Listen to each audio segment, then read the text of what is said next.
தாவீது ராஜா சொல்லுகிறதை நாம் கேட்போம். நமக்காக தாவீது ராஜா என்ன சொல்லுகிறார் பார். தேவனே என் விண்ணப்பத்தில் உன் சத்தத்தை கேட்டருளும். யார் இது? இது என்ன எதை குறிக்க சொல்லு? தேவனிடத்தில் விண்ணப்பத்தை குறிக்கிறது. எதை குறிக்கிறது? விண்ணப்பத்தை குறிக்கிறது. கேட்டருளும் சத்துருவால் வரும் வரும் நீக்கி காத்தருளும். எவ்வளவு அழகாக ஜெபிக்கிறார் பார்.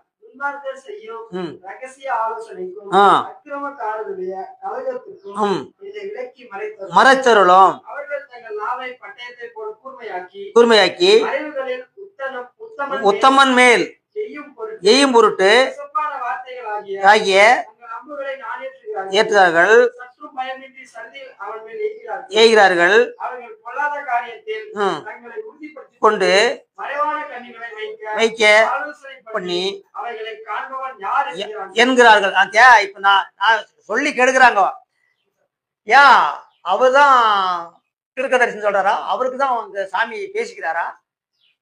வார்த்தை எப்படி அவங்கள சூடு ஏற்றி கெடுக்கிறாங்கன்ற பாரு.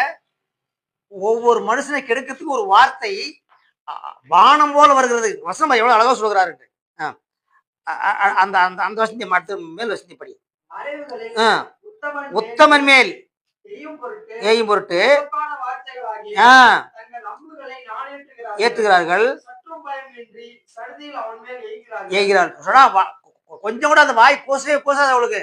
ஒருத்தர் மேல ஒரு பழியை சொல்றதுக்கு, அவங்க மேல ஒரு குறைய சொல்றதுக்கு அவளுக்கு வாய் கூசவே கூசாது. டான் அப்படி பானம் மேல பாஞ்சு அவங்கள அந்த அவங்க மேல பழியை போட்டுருவாங்க.